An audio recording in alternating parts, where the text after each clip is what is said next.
Բարև ձեզ, ողջունում եմ ձեզ մարտական եղբայրությունից, սա քաղաքական օրագիրն է, ես Հրանտ Տեր-Աբրամյանն եմ։ Նախ եւ առաջ ես ձեզ բոլորիդ ուզում եմ հրավիրեմ, կանչեմ մեր համաժողովին, մարտական եղբայրության 4-րդ համաժողովին, որը տեղի կունենա Կիրակի հոկտեմբերի 5-ին ժամը 3-ին Էլիտ Պլազայում Մանթաշյան դահլիճում։ Բոլորիդ հրավիրում եմ, որ գաք, որովհետեւ այդտեղ մենք խոսալու ենք շատ կարևոր թեմաներից։ Այն ինչ որ դուք նաև ձեր մեկնաբանություններում հաճախ գրում եք, այս վերջի շրջանում նաև, որ պետք է արագացնել նաև կուսակցաշինությունը, պետք է արագացնել քաղաքական ուրեմն կազմակերպության ստեղծումը, եւ ըստ էության այս դրա մասին էլ խոսելու ենք մենք հոկտեմբերի 5-ին, հիմնական թեման դա է լինելու, գիտեք, որ մենք նախաձեռնել ենք ազգային հեղափոխություն կուսակցության ստեղծումը, ու եթե Աստված տա, Աստծո օգնությամբ մենք պատկերացնում ենք դա արդեն նոյեմբերին ուրեմն հիմնադրել, այնպես որ ես կարծում եմ այդ խոսակցությունը բոլորիդ էլ հետաքրքիր է եւ կարեւոր է, եկեք միասին նաեւ շատ խնդիրներ պետք է մենք միասին փորձենք հասկանալ։ Ուրեմն նաեւ ձևակերպեմ միանգամից ինչն է,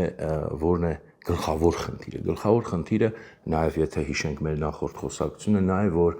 մենք պետք է պատկերացնենք, որ մտնում ենք տևական քաղաքական պայքարի մեջ, այսինքն մենք տևականությունը պետք է պատկերացնենք, որտեղ մենք անցյալ անգամ խոսեցինք, որ իրավիճակ է փոխվել Հայաստանում, նոր փուլ ենք մտնում, համեմատած նույնիսկ 2020-24 թվականների հետ, եւ այդ նոր փուլը իր խորքային խնդիրներով ինքը այնպիսին է, որ կարճ եւ արագ լուծումներ ցավոք սրտի դժվար է պատկերացնել կամ ճիշտն ասած նաև անհնարին է։ Մենք պետք է հասկանանք, որ տևական ջանք է մեզ պետք նախ կազմակերպվելու եւ հայկական քաղաքական ուժ ստեղծելու, երկրորդը լուծելու ազգային հեղափոխության խնդիրը եւ ի վերջո, երբ որ արդեն մենք մեր երկիրը վերադարձնենք մեզ եւ ի վերջո, երբ որ մենք արդեն կարողանանք նաեւ կառավարություն ձևավորել, շատ լուրջ խնդիրներ են մեր առաջ լինելու։ Դրա համար մենք պետք է այս տևականության համար տրամադրվենք եւ չպատկերացնենք, որ հնարավոր է արագ կայծակնային լուծումներ եւ հենց դրա համար նաեւ անհրաժեշտ է կազմակերպված պայքար, որովհետեւ տևականը առանց կազմակերպվածի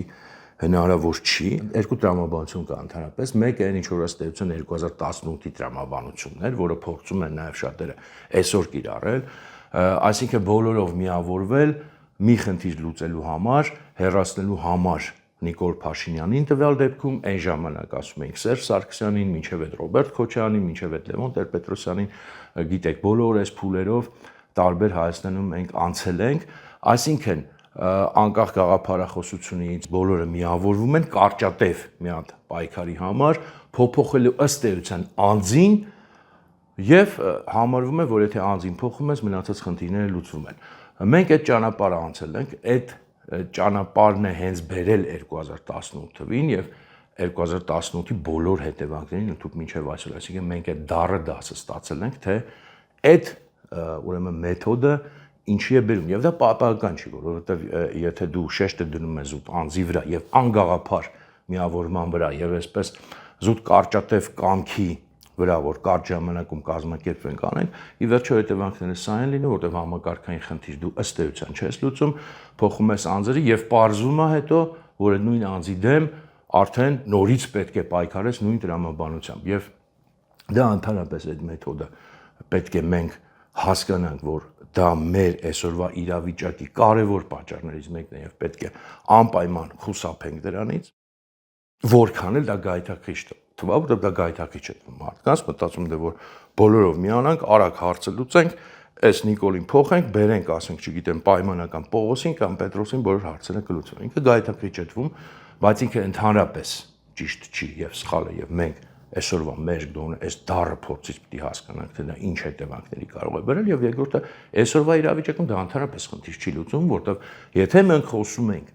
որ Հայաստանը մտնում է այդ թուրքական գերիշխանության ուրեմն փուլ, դա հաստատ այն խնդիրը չի, որ դու կարողանաս զուտ անձ փոխելով դա լուծել։ Եվ կա երկրորդ տարբերակը, այն ինչ որ մենք ենք առաջարկում, տրամադրվել տևական պայքարի, ստեղծել կազմակերպված ուժ, գաղափարական ուժ, գաղափարական հիմքի վրա եւ առաջարկել ոչ թե միայն անձի փոփոխություն, բնական է որ անձի փոփոխություն էլ պետք է լինի, կառավարության փոփոխություն էլ պետք է լինի, դա անխոս դրա մասին չենք էլ խոսում, բայց պետք է լինի բացի անձի փոփոխությունից համակարգված ծրագրային եւ գաղափարական մոտեցում, թե ինչ պետք է մենք ոչ միայն այն ինչ որ մենք չպետք է անենք, երբ որ ասենք հասնենք մեր նպատակին, այլ հատկապես ինչ պետք է մենք անենք եւ ինչպես այս իրավիճակից պետք է դուրս գանք։ Այս երկու տարբերակն ուրիշ տարբերակ չկա։ Եվ եթե մենք պատկերացնենք, որ օրինակ մենք ստեղծում ենք հիմա քաղաքական ուժ, ընդհանրապես մի հատ sense ընտրական ցիկլին մասնակցելու համար դրա համար կներեք ես անձամբ օրինակ նույնիսկ ճկուտես չեմ շարժի։ Այդքան անկարևոր է դա։ Բայց եթե մենք պայմանավորվում ենք, որ մենք ստեղծում ենք հայկական քաղաքական ուժ, Հայաստանակենտրոն, հայկական ռեսուրսով, հայկական ուժով, որը լուրջ, ծրագրային եւ հետեւողական եւ նպատակները դնելու եւ պայքար է մղելու հետեւողական, առանց նահանջելու, առանց հանձնվելու, այս դրա համար իսկականից արժի ջանք գործադրել եւ մենք պետք է պատկերացնենք ու հասկանանք, որ այսինքն կարծում եմ բոլորս էլ հասկանում ենք, սա սովորական իրավիճակ չի, սովորական քաղաքական պայքար չի, սա ուղղակի կուսակցական պայքար չի, մենք ըստ էության պատմական, իրապես պատմական մի փուլում ենք գտնում եւ մենք պետք է մեզ պատկերացնենք այդ հայոց պատմության մասը, այդ ամբողջ շղթայի, որ այսօր մեր սերնդի վրա է դրված, այդ հազարամյակների պատմական շղթան եւ մենք պետք է փոխանցենք մեր սերունդներին, ինչ ենք մենք փոխանցելու մեր սերունդներին, այսա մենք պետք է հասկանանք, այսինքն սովորական անունը կուսակցություն է, բայց սովորական կուսակցական գործ չի, սա սովորական քաղաքական պայքար չի, սա որ մենք մտածենք այդ միայն մեկ ընտրական ցիկլով, այդ չգիտեմ ավելի մանր-մունր հարցով մենք պետք է հասկանանք, որ պատմության մեջ ենք մենք գործում եւ պատմության մեջ է գրվելու եւ պատմությունն է, այսինքն ապագա սերունդներ գնահատական են տալու մեզ։ Մենք այս իրավիճակում ինչ կարողացանք անել եւ ինչ չկարողացանք անել եւ համապատասխանաբար մենք ընդհանրապես ով ենք մեր սերունդը ինչ է հայոց պատմության մեջ ամենախայտառակ սերունդներից մեկն է թե սերունդ որը ամեն դեպքում դժվար իրավիճակից կարողացավ դուրս գալ իր երկիրը դուրս բերել եւ նորից վերադարձնել ըստ էության վերադարձնել հայկականությունը Հայաստանին հիմա այդպես է մեծ հաշվով խնդիրը դրված հիմա ինչ է պետք անել բնականաբար նախ եւ առաջ մենք պետք է հասկանանք որ մեզանից բացի Այսինքն մեզանից ես նկատի չունեմ հենց մենակ մարտական եղբայրությունը, ես նկատի ունեմ բոլոր մեծ հաշվով հայրենասեր հայերի, որոնք հաստատ այս երկրի մեծամասնությունն են կազմում։ Մեզանից բացի ոչ ոք այս խնդիրները չի լուծի, այսինքն եթե մենք սպասում ենք, որ քաղաքական դաշտը ինքն իրանով կփոխվի, իշխող ուժը ինքն իրանով կփոխվի, կամ, չգիտեմ, դրսից ինչ որ մեկը կգա մեր փոխարեն այս մեր խնդիրը կլուծի, կամ թեկուզ ներսում ինչ որ մի հատ ազդեցիկ ուժ, չգիտեմ, sense պայմանական ասած ուժեղ տղա կամ թեկուզ ուժեղ տղերքի խումբ իրենք այդ խնդիրը կլուծեն ոչ այդ խնդիրը կարող են լուծել մենակ մենք ոչ դրսից ոչ ներսից չկա ոչ մի ուժ այսինքն եթե մենք նստենք անverջ միայն բողոքենք միայն իրավիճակին գնահատական տանք միայն ասենք այս ինչա եղել իսկականից տեղի ունենում ապշեցուցիչ բաներ որ ոչ մեկը մեզանից չէր պատկերացրի 5 տարի առաջ հաստատապես չէր պատկերացրի եւ մենք արդեն սովորել ենք որ ամենազարմանալի ամենաապշեցուցիչ բաները Հայաստանում դառել են սովորական եւ սա դեռ սկիզբն է։ Անցել անգամ էլ սա դեռ սկիզբն է այս գործընթացի։ Դեռ կտեսնեք ինչպիսի զարգացումներ են ունենալու, եթե միայն բողոքենք եւ մտածենք, որ ինչ որ մեկը այդ խնդիրը կլուծի, ամեն մեկից փոխարեն դա այդպես բնականաբար չի լինելու։ Այդ խնդիրը պետք է լուծենք մենք, մեծամասնությունը, բայց պատմական օրինաչափությունը, քաղաքական օրինաչափությունը նա է որ անկազմակերպ մեծամասնությունները միշտ պարտվում են կազմակերպված փոքրամասնություններին։ Դու կարող ես որքան ուզում ես քանակապես շատ ուզես Հայաստանի բնակչության մեծ մասը կարող է չընդունել այս նոր կուրսը գնալով ավելի հասկանալու են մարդիկ թե ինչի մեջ ենք մենք մտնում, բայց դա ոչ մի բան չի փոխելու, քանի դեռ մեծամասնությունը անկազմակերպված է, այսինքն թույլ է։ Որակը հաղթում է քանակին, իսկ կազմակերպվածությունը կարևորագույն բաղկացուցիչ մասերիցն է, որը միակը չի, բայց որակ հասկացության կարևոր ուրեմն բաղկացուցիչ մասերից մեկը, այսինքն մենք պետք է նորից կազմակերպենք եւ մենք ենք անելու։ Ես ուզում եմ նաեւ հիշեցնել մեր մյուս նախագծի մասին, որ անցյալ անգամ էլ խոսացի եւ երևի տեսել եք տարածել ենք արդեն մեր հարթակներով, ուրեմն խոսքը Նժդեհի կոթողի մասին է, Խուստուփի լանջերին, տեսել եք, որ հանգանակություն ենք անում, տեսել եք, որ ճարտարապետական նախագիծ ենք մշակել, մեր ճարտարապետ քանդակագործ ընկերների հետ միասին, բավականին ինքը լուրջ ներդրում է պահանջում, բայց կարծում եմ, նաև ոչ միայն կարծում եմ, այլև զգում եմ ձեր արձագանքներից, որ դուք էլ եք հասկանում, թե ինչքան կարևոր է այդ անմխիթար վիճակում գտնվող Նժդեհի գերեզմանը վերածել նորմալ մի հատ իր հուշակոթողով տեղի, որը նաև ուխտատեղի կդառնա մարդկանց համար, այդտեղ արդեն կկազմակերպվեն նաև միջոցառումներ եւ ինքը լուրջ նաև ոչ միայն արձան կլինի, կարծում եմ, այլև լուրջ գաղափարական եւ խորհրդանշական տեղ կդառնա, այնպես որ մտեք բոլոր մանրամասները մեր կայքում կան, մեր Telegram-ում, YouTube-ում, Facebook-ում ամենտեղ հղումները դրել ենք, մտեք ծանոթացեք, այնտեղ հոլովակն էլ նկարած է, որտեղ մանրամասն պատմում ենք, թե դա ինչ գերեզման է, ինչու է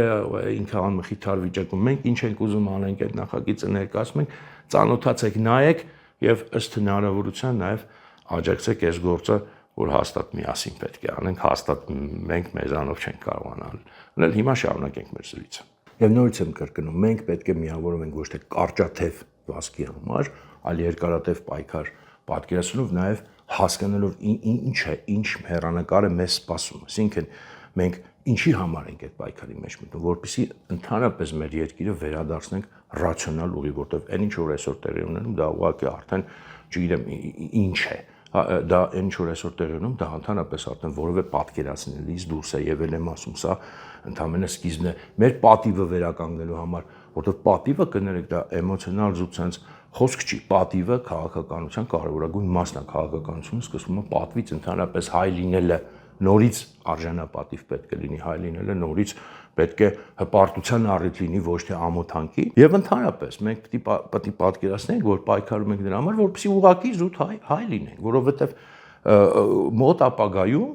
մոտ եւ հեռավոր ապագամ չգիտեմ ինչքան որ տևի այս իրավիճակը, ամենասովորական հայ հայրենասիրությունը կարող է խնդիր դառնալ Հայաստանում եւ դառնալու է խնդիր ամենասովորական, շեշտում եմ, ոչ թե ազգայնականություն, ոչ թե ինչ որ այսպես ասած ծայրահեղ դրսևորում, ամենասովորական հայկական հայրենասիրություն, ասեք չգիտեմ, Մասիս սառը սիրելը օրինակ, հա, պայմանական ասած, մենք արդեն տեսնում ենք, որ դա աստիճանաբար խնդիր է դառնում, կամ թեկուզ երեխեքի անունը, չգիտեմ, Մասիս կամ Վրեժ կամ Արարատ դնելը, լուրջ, սա ի վերջո կարող է խնդիր դառնալ։ Ժողովուրդ ջան, մի մտածեք, որ սա չի լինելու, որտեղ այն ինչ որ մենք մտածում ենք, որ չի լինելու, ինքը եղել է արդեն եւ դեռ լինելու է։ Եվ ոչ թե ես խոսում եմ ինչ որ մոդելի հայրենասիրության մասին, հիմա որտեղ մոդայի կա, այդպես խոսալ է, ինչ մոդելի հայրենասիրություն է, ինչ մոդելի հայրենասիրություն է։ Այդ մոդելների մասին մենք իրանցից շուտ ենք իմացել, իրանցից շուտ ենք խոսել, այդ իրենք են նոր բացահայտել, որ ինչ որ մոդելներ կան, չէ, մոդելների մասին չի խոսքը։ Սովորական մարդկային, նույնիսկ ես կասեի առօրյա այն ինչ որ մարդը ծնվում է, իրան բնականից բնորոշ է իր երկիրը սիրելը,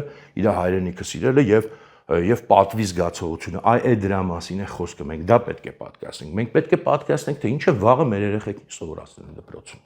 Վաղը մեր երեխեքին ինչ պատմություն են սովորացնելու դպրոցում։ Ինչ են ասելու օրինակ Ղարաբաղյան շարժման մասին, ինչ են ասելու Արցախյան պատերազմի մասին, ինչ են ասելու ցեղասպանության մասին, ինչ են ասելու այդ ազատագրական պայքարի մասին, մեր այն ինչը որ այսօր իրենք ասում են նարատիվները սովետական, չգիտեմ, այդ ֆիրմա բառերն են օգտագործում, եկամ նարատիվ ընդհանրապես հայերեն պատումն է կամ պատմությունն է, պետք չի տենց ես իմիջ, բայց իրանց լեզվով ասած նարատիվները փոխարինելու են թուրքականով։ Եվ այսօր արդեն դուք տեսնում եք ինչ դիսկուսիաներ են իրենք սկսում, որ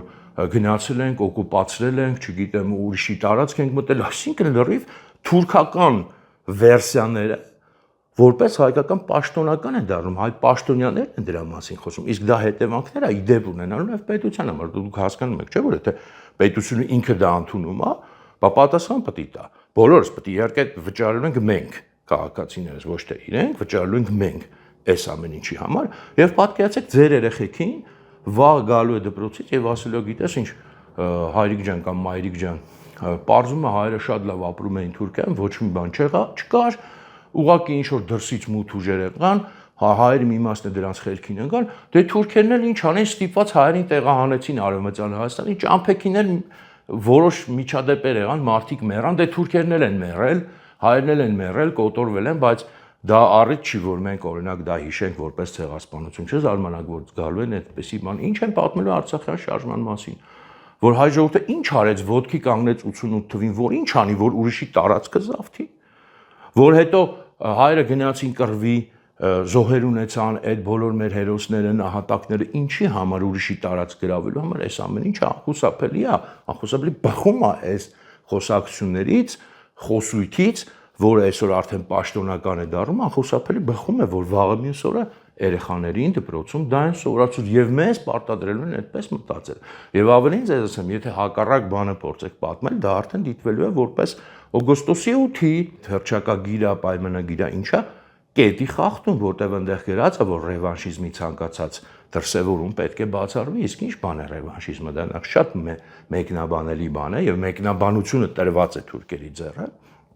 եւ ռևանշիզմ կարող է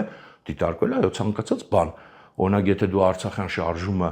դրական ես գնահատում, բացահայտ ռևանշիզմ է, եթե ադրբեջանցիների տեսակետով ենք մոտենում եւ արդեն ոչ միայն ադրբեջանցիների, փաստացի նաեւ մեր այսօր պաշտոնական տեսակետի։ Եթե դու Արցախյան պատերազմը դրական ես գնահատում, հերոսներին դրական ես գնահատում, ուրիշի հողը կներեք փաստորեն ճակերտներում ասում իրենց գրավելը, դա ռևանշիզմ է գնահատվելու եւ դա չի լինելու սովորական կարծիք, դա լինելու է ըստ էության հակապետական կարծիք։ Այս իրավիճակը պատկերացնեք եւ հասկանանք, թե ինչի համար ենք մենք պայքարում, ինչ բաների համար է այսօր գնալու պայքարը եւ ինչի եմ ես անդադ շեշտում, որ պետք է շատ լուրջ տևական եւ կազմակերպված պայքարի պատրաստվենք, այլապես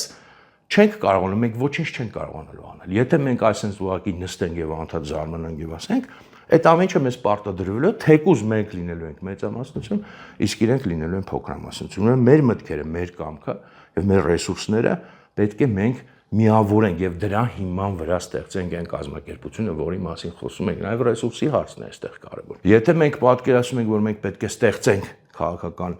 ուժ, կուսակցություն, կազմակերպություն եւ ասենք դե մեկը թող դա ֆինանսավորի, ինչ որ մեկը շատ լավ մարդ թեկուս։ Դա ճանապարհ չի։ Հա, բնականաբար կլինեն մարդիկ եւ լավա որ լինեն մարդիկ, հայեր, հայաստանցիներ կամ թեկուս Սփյուռքից մի քիչ ավելի ասենք, չգիտեմ, ունևոր, մի քիչ ավելի մեծ բանի տեր, որոնք ներդրում ունենան այդ գործի մեջ, բայց մենք պետք է հասկանանք, որ նաև ֆինանսավորումը, նաև ռեսուրսի ապը մենք բոլորով պետք է անենք, սա պետք է, եթե իսկական ժողովրդական ուժ է լինելու, բնականաբար դրսից որևէ ռեսուրսային աջակցություն բացառվում է, ըստ սահմանման, բայց ներսից էլ ոչ թե ինչ որ մի հատ լավ բարի մարդ պետք է ֆինանսել, մենք պետք է հասկանանք ֆինանսավորի եւ ընդհանուր ռեսուրսային լայն իմաստով, մենք պետք է պատկերացնենք, որ դա մենք պետք է անենք մեր ուժերով եւ պարտադիր չի պատկերացնել, որ պետք է լինեն մեծահարուստ, որպեսզի դա անել։ Մեկը մի քիչ ավել, մեկը մի քիչ պակաս, մենք օրինակ մարտական եղբայրություն մինչև մա այդ սկզբունքով է առաջ շարժվել եւ պատկերացրեք, որ տեսնում եք 4 տարի գոյություն ունենք, աչքով չտամ, Աստծո օգնությամբ նաեւ եւ նույնը պետք է անենք արդեն դուրս գալով ավելի այս լայն կազմակերպելով, ավելի մեծաքանակ կուսակցությունը ստեղծելով, նույն սկզբունքով ինքը պետք է գործելի ներդրումներ կարող են լինել, բայց մենք պետք է հասկանանք, որ դա էլ մեր վրա պետք է լինի, այսինքն երբ որ մենք ասում ենք ստեղծենք կուսակցություն, չպետք է պատկերացնենք, որ ստեղծում ենք ու դրսից գալիս է ինչ որ բարի մարդիկ սկսում են բարի ձայձաները դա ֆինանսավոր, թեկուզ իրոք բարի իրանք լինեն։ Այս հարցն էլ պետք է պատկերացնենք, այսինքն բոլորիս ներդրումը եւ մտքի ներդրումը, եւ կամքի ներդրումը, եւ նյութական ներդրումը կարևոր է, թեկուզ եթե դա լինի շատ համեստ, ասենք ինչ որ եւ նյութականը նկատի ունեմ, ամեն մեկը իր չափով, իր մասնակցության չափով, իր կարողությամբ գործ շատ կա անելու։ Մենք օրինակ հիմա սկսել ենք այսպես ասած մեր ինվենտարիզացիա, թե ինչի կարիք կա ընդհանրապես եւ դա ահռելի ցուցակ է, սկսած էլի նյութականից մինչեւ ասենք, չգիտեմ, գաղափարականը, այս բոլորը միասին էլի պետք է անենք եւ ամեն մեկը կարող է ներգրավել իր չափով, մեկը կարող է, ասենք, չգիտեմ, հնարավորություն մի քիչ շատ ունի ժամանակ, մի քիչ շատ ունի, ավելի շատ կարող է ներգրավել, մեկը կարող է, չգիտեմ, ընդհանրապես հերվից, օրինակի համար եմ ասում, մի հատ տեքստ սրբագրի թեկուս, կամ մի հատ վիդեո տեղադրի, կամ չգիտեմ, մի հատ ռիլ սարքի, կամ ինչ որ բանի, դա էլի իր մասնակցությունն է, իր ներգրավումը է։ Այսպես եկեք պատկերացնենք, երբ որ ես ասում եմ եկեք մասնակցենք եւ ստեղծենք այդ ուժը, դուք մի պատկերացեք պարտադիր, որ մենք նկատի ունենք, եկեք բոլորով sense 24 ժամյա կպնենք, 24 ժամյա ռեժիմով կպնողներ էլ կլինեն, բայց եթե նույնիսկ դուք փոքրիկ հնարավորություն ունեք հերվից, on-line ինչ որ բան անելու, պատկերացեք, որ այդ ամեն ինչը նույնպես կարևոր է եւ ել ավելի կարևոր է դառնալու, եթե մենք լուրջ քաղաքական ուժ ենք ստեղծելու, իսկ դեզայն շատերը էլի ես վերջերս ասացի մեկնաբանություններում YouTube-ում գրում եք արագացրեք, մենք իհարկե փորձենք հնարավորինս արագացնել, մեզանից կախված անել, բայց նորից խնդրում եմ, շեշտում եմ, որ եկեք պատկերացնենք, որ ամեն դեպքում սա անում ենք միասնական ջանքով, որովհետև եթե մենք հայկական ենք ուզում ստեղծել, ուրեմն հայերով պետք է անենք, իսկ դա նշանակում է սեփական ուժերի վրա հենված պայքար, այս էլ ուզում էի խոսալ եւ մոռացա, այդ ինչը որ ասում են պայքար տևական, դա սեփական ուժերի վրա հիմնված պարտադիր պետք է լինի, ինչու նաև այսօր դա հիշեցի, նոր ընկերներիցս մեկը Facebook-ում գրեց, Հայաստանի միջած ամենախելացի տղաներից մեկն է, Պալյան Արամը, գրեց, որ գիտես Հրանտ, ճիշտ ես նկարագրում իրավիճակը, բայց այս իրավիճակից մենակ սեփական ուժերի վրա հենվելով դուրս գալ անհնար է։ Ես համաձայն չեմ դրա հետ, կտրականապես համաձայն չեմ, ավելին ես ասեմ, չի լինում պայքար, եթե դու սեփական, ոչ մի պայքար չկա, որ սեփական ուժերի վրա չի նախ հիմնված։ Պայքար ավտոմատ նշանակում է սեփական ուժերի վրա, եթե սեփական ուժերի վրա հիմնված չի, դա արդեն պայքար չի, դա ուրիշի պայքարն է, քո համար թեկուզ ասենք, բայց դու օբյեկտն ես այդտեղ։ Եվ արդեն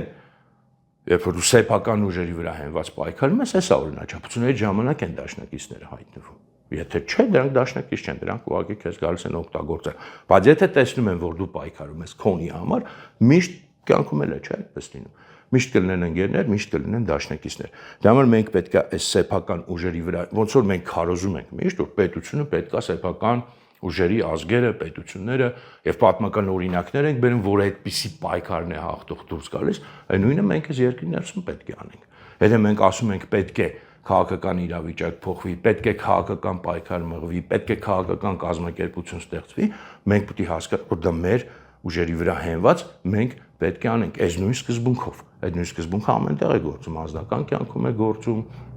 չգիտեմ, ներքին քաղաքականում է գործում եւ արտաքին քաղաքականությունում է գործում։ Սկզբունքը նույնն է, եթե մենք դա քարոզում ենք արտաքին քաղաքականության մեջ եւ եթե մենք ռեալ դրան հավատում ենք, այլ ոչ թե դրանք ուղղակի սիրուն խոսքեր են մեզ համար, հենց մենք մեզանից պետք է սկսենք եւ հենվելով սեփական ուժերի վրա առաջ տանենք այս ուրեմն նոր քաղաքական կազմակերպության խնդիրը։ Խոսեցի ռեսուրսների մասին, հա, նաև իհարկե ավելացեմ, որ ռեսուրս ենք ասում, դա եւ մարդկային ռեսուրսն է, եւ չգիտեմ, ժամանակն է որպես ռեսուրս, միայն ֆինանսը չի բնականաբար եւ միայն այդպես զուտ նյութական չափել ինչի, լայն իմաստով համատեղելու մասին է։ Մյուս կարևոր բանը, մեզ պետք է թիմ, ոչ թե նախ ոչ թե ոհմակ, ինչ տարբերությունը ո՞րն է, ես այս վերջերս մտածում եի, ոհմակը նա է, որ ու պայմանական իհարկե ունա գայլերի ոհմակը իրականում շատ էլ սիրուն գեղեցիկ բան է, բայց լեզվի մեջ ոնց որ ոհմակը բացասական իմաստ ունի, հա, այսինքն կա մի ասենց ասած ոժդ, հա, կոպիտ ասած այդ ոժդը կամ ալֆա, չգիտեմ, բանը, այդ որցը, ինչ որ մի հատ բան է ասում ու բոլոր այդ ոհմակի միանգամից սկսում են հաչալ։ Այդ ձևի բան մեզ պետք չի, ոհմակ մեզ պետք չի, մեզ պետք է այն խնդիրը, որը մենք ենք ուզում լուծենք, Հայաստանի խնդիրը ոհմակով չի լուծվելու, թիմ է պետք։ Եվ չպետք է լինի անձնակենտրոն։ Սա նույնպես քմահաճույք չի։ Օրինակ մենք եւ մարտական եղբայրության մեջ է կլոր սեղանով են որոշումները կայացվում։ Եվ այն ինչ որ մենք նախատեսում ենք մեր կուսակցության համար կանոնադրությունը, որը քննարկում ենք, նույնպես կոլեգիալ է լինում։ Հիմա սա էլ եմ ուզում թվում է երկրորդական դետալ են, բայց իրականում շատ կարևոր խնդիր է, որը պետք է լուծենք։ Մենակ գաղափարական խնդիրները չեն։ Նաեւ այս կազմակերպչական խնդիրներն են կարևոր։ Ուրեմն սա քմահաճույք չի, ինչ որ նրա համար չի, որ տեսեք մենք ինչքան sense ասած բան ենք, առաջադեմ ենք կամ դեմոկրատ ենք կամ չգիտեմ ինչ ենք, ոչ, շատ գործնական խնդիր է լուծվում։ Տևական պայքար, լուրջ կազմակերպություն չի կարող եւ չպետք է անձի շուրջ կամ թեկուզ անձերի շուրջ կառուցվի, որովհետեւ անձերի հետ ամեն ինչ կարող է պատահել, ի վերջո անձերը կարող են նաեւ փոխվել, անձերը կարող են, չգիտեմ, բացահայտվել որպես ոչ այդքան հաճելի անձեր կամ չգիտեմ, հոգնել, գնալ, թիմը պետք է լինի, որտեվ երկար պայքարի մեջ թիմն է կարևոր, երկար պայքարում թիմն է հաղթում։ Եվ այն ինչը որ հայկական մեր հայաստանյան քաղաքական մշակույթում ցավոք սրտի կա, այդ անձնակենտրոն կուսակցությունները, դա նաև դրանից է այդ թուլությունը, այսինքն մի հոգու կուսակցություն, մենք ասում ենք, չէ, այս ինչի կուսակցությունն է, այն ինչի կուսակցությունն է, այդպես էլ ընկալում են, իրանք էլ են այդպես ընկալում եւ չեն փորձում փոխել։ Դա բնականաբար ենթադրում է կարճատև պայքար, անընդհատ ինչ որ անսպասելի sense ասած անձից կախված անսպասելի շրջադարձեր, կոմպրոմիսներ, նույն ծախվածություն եւ այլն, թե անձի վրա է դրվում, բայց քաղաքականությունը անձնական այսպես ասած սպորտ չի պայմանական ասած թիմային է, ոնց որ ասենք ֆուտբոլ մի հոգով չես կարող խաղալ, կամ եթե մի հոգուց է կախված ֆուտբոլային թիմը, դա լուրջ թերություն է։ Եվ այստեղ մենք պետք է նույնպես այդ խնդիրը լուծել, ռեալ իրական թիմ, եւ եթե թիմ ունենանք, այլ ոչ թե զուտ անձի վրա կամ անձերի շուրջ կառուցենք, մենք կարողանանք ավելի երկարատև պայքարի իրոք պատրաստ լինել։ Այս են մտքներում այդ պայք, որ կոպիտ ասած բոլորս մեր չափով պետք է լինենք առաջնորդներ։ Դա չի նշանակում, որ ամբողջ պատասխանատվությունը, ասենք, պատկերացրեք, հենց ձեր վրա է ընկնում կոնկրետ, բայց ձեր չափով ամեն մեկը պետք է իրանց գա լիդեր, առաջնորդ եւ չմտածի, որ եթե այս անձը չլինի կամ այն անձը չլինի կամ այն մյուսը չլինի, ամեն ինչը կփլուզվի, ոչ, չի լինի այս անձը իր փոխարեն կգան մյուս անձը, եթե կա իրական գաղափար եւ եթե կա իրական կազմակերպվածություն։ Իդեպ այս առումով ունենք մի հատ օրինակ, դաշնակցության օրինակը, ճիշտ է, գաղափարի առումով ցավոք սրտի վաղուց դաշնակցությունը այն չի, ինչը որ պետք է լիներ եւ ի սկզբանե ստեղծվել, բոլորս դա գիտենք, բայց կազմակերպչական առումով տեսեք, դաշնակցությունը ամենակայուն միավորներից է հայկական քաղաքական դաշտի, ինչու, որտեղ անձնակենտրոն չի ի սկզբանե, համենայն դեպս եւ ունի կոլեգիալ բան եւ կազմակերպված ուժ է։ Եվ նույնիսկ երբ որ ինքը ծայրահեղ ոչ պոպուլյար է դառնում, ինքը միևնույն է մնում է քաղաքական դաշտի մեջ։ Իհարկե, ցավոք սրտի այդտեղ պակասում է գաղափարականությունը, եթե դա էլ լիներ, գին չէր ունենա այդ ամենը, բայց ամենայն դեպս դա ինչ որ կա, բայց այս օրինակը մեզ պետք է սովորեցնի, թե մենք ինչին պետք է ձգտենք, ոչ թե 1 տարվա, 2 տարվա, ու մենք չպետք է պատկերացնենք, որ մեր խնդիրը միայն այսպես ասած իշխանություն փոփոխելն է, կառավարություն ձևավորն է, դա խնդրի միայն առաջին մասն է եւ կոպիտ ասած տեխնիկական, հիմնականը հետո է սկսվել եւ այդ հետոն պատկերացնելով մենք պետք է այնպեսի քաղաքական ուժ այսօր նախագծենք, որ տասնամյակների ընթացքում կլինի հայ ժողովրդի հետ, եթե ոչ ավելին, հիմա ես չեմ ուզում, որտեվ էտել են մի քիչ չարաշահում, հիմա դարերի անվտանգություն են խոսում, դարերի խաղացում, դա աբսուրդ է, դարերի անվտանգություն կներեք Աստվածների, նույնիսկ Տեր Աստվածը չի կարող խոստանալ, բայց քաղաքական ուժ տասնամյակների կարելի է պատկերացնել եւ ստեղծել, որպեսզի ինքը գործի, մենք այդպիսի բան պետք է անենք, իսկ դա ելի եմ կրկնում, հաստատ անձի կուսակցություն չի կարող լինել տասնամյակների համար, անձերը տասնամյակներ ապրում են, բայց սովորաբար չեն գործում, մի քանի տասնամյակ, չգիտեմ, կամ առավելևս 100-ամյակ, անձը մահկանացու է, բայց այս ինչ որ մենք հիմա ստեղծում ենք, ինքը չպետք է լինի մահկանացու, ինքը պետք է լինի տասնամյակների ու նույնիսկ դարերի համար։ Բնականաբար պետք է գաղափարականություն, սա շատ կարևոր է, բոլորը ասում են պետք է գաղափարականություն, բայց հենց պահը գալիս է, ասում են եկեք բոլորով միավորվենք, որ ասենք, չգիտեմ, Սերժին գցենք, Նիկոլին գցենք, չէ, այդպես չեղավ։ Սրա մասին արդեն խոսել ենք, այդ ճանապարհը մեր ճանապարհը չի, պետք է գաղափարականություն։ Դա իհարկե որոշակի սահմանների մեջ բնականաբար չենք դնում ամենախիստ կանոնները, բայց հաստատ մարդը պետք է նվազագույն գաղափարների պետք է լինի, որ պետք է ընդունի, որտեղ մենք ինչի համար ենք պայքարում։ Ասենք մեկը պայքարում, ասենք, չգիտեմ, Նիկոլի դեմ, որտեղ Նիկոլը 2019 թվականին չի ստորագրել ԵԱՀԿ Մինսկի խմբի իրենց լեզվով ասած հոյակապ կամ հետաքրքիր առաջարկը, չէ, մենք այդ մարդու հետ պայքարելու բան չունենք, ինքը թող իր պայքարը տանի, մենք դեմ չենք։ Մենք ասում ենք ամեն ինչ սկսվեց նրանից, որ նոյեմբերի 9-ին դադարեցվեց դիմադրությունը, որը պետք է չդադարեցվեր, ոչ թե պետք է ստորագրվեր ինչ-որ բան 19 թվին կամ 20 թվին, հակառակը նոյեմբերի 9-ը չպետք է ստորագրվեր։ Եվ մենք էլ ենք ասում, մենք էլ ենք Նիկոլի դեմ պայքարում, դա չեղավ մի պայքար։ Այստեղ գաղափարականը շատ կարևոր է, որտեղ դա արդեն բխում է մեր գաղափարական դրույթներից եւ մեր վերլուծությունից եւ մեր մոտեցումներից, այսինքն պետք է միավորվեն մարդիկ, որոնք ռեալ նույն բանն են, նույն գաղափարներն են դավանում, այլ ոչ թե մարդիկ, որոնք ուղղակի ինչ-որ մեկին դեմ են, դա շատ քիչ է։ Մյուսը էլի նախորդ խոսակցությունից բխած ծրագրային մոտեցում անպայման պետք է։ Էլի ասացինք թե ինչի, ոչ թե խոսքեր են սրանք, ո ծրագրեր են պետք եւ այլն, չէ։ Որովհետեւ եթե մենք ուզում ենք ապացուցենք, որ մենք բան ենք ուզում փոխենք բացի անձերից, մենք պետք է ներկայացնենք, ընդ որում ոլորտ առ ոլորտ,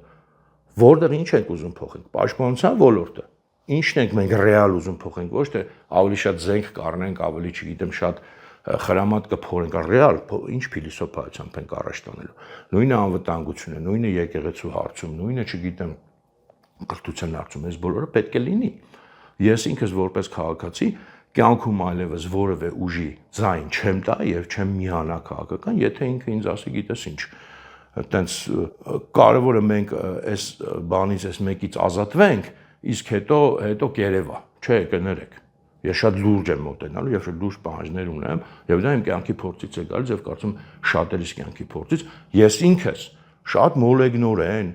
նույնիսկ ես կասեի, շատ sense բանով քարոզել եմ ժամանակին, որ այո, բոլորս պետք է միավորվենք, որպեսզի Սերժ Սարգսյանի ռեժիմը հեռանա, քարոզել եմ այդ միավորումը։ Մարդկանցից եմ նույնիսկ նեղվել, որոնք դա չեն ընդունել այդ գաղափարը, եւ էլ եմ ասում մոլեգնորեն եւ հավատացել եմ դրան։ Եվ շատ վատ եմ արել։ որտեղ նաև այդ դրա արդյունքում մենք ստացանք այն ինչ որ ստացանք։ Շատ վատ եմ արել եւ այսօր ինձ ոչ ոք չի կարող գա կողքից համոզի, ասի գիտես ինչ, արի նորից այդ ջուրը մտի։ Ես այդ ջուրը շատ մտած եմ եղել եւ դուրս եմ եկել այդ ջրից եւ արդյունքից բացարձակ մեղմ ասած գող չեմ նրա ինչը որ մենք քարոզել ենք։ Ուրեմն ծրագրային մոտեցումը պարտադիր է, ընդ որում ծրագրեր ոչ թե կենասներ։ Մենք պետք է զարգ տանք, չգիտեմ, եւ այնը չէ, ոչ մի զարգ տալ կոնկրետ ուղղություններով, ես չեմ մանրամասն ծրագրեր, ուղենիշներ։ Քաղաքական ժողովրդին պետք է ներկայացվեն, հերիք է ժողովրդին ներկայացվի ինչ որ մի հատ այնց կենասների հավաքածուներ կամ ցանկություններ, մենք կգանք ավելի լավ կբանակցենք, մենք կգանք, չգիտեմ, սահմանազատում ավելի լավ կանենք։ Մի խոսքով, մենք այս ճանապարհը չենք ընտրում եւ մենք իդեպ ծրագրերի խումբը ունենք, բավականին առաջ են գնացել, չեմ ասի ամբողջը մշակել ենք, բայց քայլ առ քայլ առաջ են գնում, ահագին բան արդեն ունենք, կներկայացնենք դրանք էլ հերթով եւ վերջապես իհարկե մենք պետք է կամք հավատալու նախ, որ մենք իրոք կարող ենք փոխել այս իրավիճակը, կամք, որպեսզի մենք հասկանանք, որ հետ գնալ նահանջել չկա այս պայքարում, դա մեծ պատասխանատվություն է, հայկական, նույնիսկ ես հայրենասիրությունը չեմ ուզում ասել, դա նույնիսկ արդեն հայկականություն ուղղակի հայ լինելը վտանգի տակ է եւ մենք պետք է կարողանանք դա ոչ միայն պաշտպանել, այլև ձևակերպել, թե ինչ բան է դա այսօրվա պայմաններում, եւ դա մեր վրա է դրած, դա մեր պարտականությունն է, դա մեր միսիան է, բա ով պետք է անի։ Դա եւ դրա համար մեզ պետք է կամք հասկանալու համար, որ մի տարի է պետք, մի ամիս է պետք, 10 տարի է պետք, 100 տարի է պետք, կապ չունի։ Մենք չենք նահանջելու, մենք մեր արժեքներից չենք նահանջելու եւ մենք մեր երեխեքին չենք փոխանցելու թուրքական պատումներով Հայաստան, ոչ էլ բնականաբար ռուսական պատումներով Հայաստան, ռուսական պատումները էլի շեշտեմ, իրանցից շատ ավելի լավ գիտենք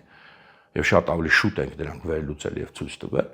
Մենք մեր երեխեքին հայկական պատումներով Հայաստան ենք փոխանցելու եւ մեր երեխեքին փոխանցելու ենք հայրենասիրության ամենապարզ դրսևորումներից սկսած, այո, հենց Մասիս Սարը սիրելուց սկսած եւ դա հայկական համարելուց սկսած։ Այդ ամենապարզ բաները մեր երեխեքին այդ ենք փոխանցելու, բայց որպեսզի մենք դա կարողանանք հանգիստ անել, այլ դիսիդենտի կարգավիճակով, այդ կամքը մեզ անպայման պետք է, այնպես որ արդեն ավարտեմ այսօրվա խոսքս, խնդրում եմ, եթե իհարկե համաձայն եք այս ամեն ինչի հետ, եթե դուք էլ եք այդպես զգում եւ այդպես եք տեսնում, նախ եկեք հոկտեմբերի 5-ին մեր համաժողովին այս ամեն ինչի մասին ավելի մանրամասն խոսենք, այդտեղ բացի ելույթներից նաև լինելու է հարց ու պատասխան, բավականին երկար հարց ու պատասխան ենք նախատեսել, որտեղ ձեր հարցերին էլ կփորձենք պատասխանել եւ ձեր ներգրավվածությունն էլ կտեսնենք եւ կունենանք, եւ էլ եմ ասում, մեզանից բացի ոչ ոք դա չի անելու։ Այնպես որ եթե դուք այս ամեն ինչի հետ համաձայն եք, կարծում եմ մենք ոչ միայն արդեն համախոհ պետք է լինենք, այլև նաև մենք, այսպես ասած, նույն ես չեմ ուզում ասեմ պարտադիր կուսակցության անդամը մի քիչ մարդկանց համար ես հասկանում եմ լուրջ որոշում է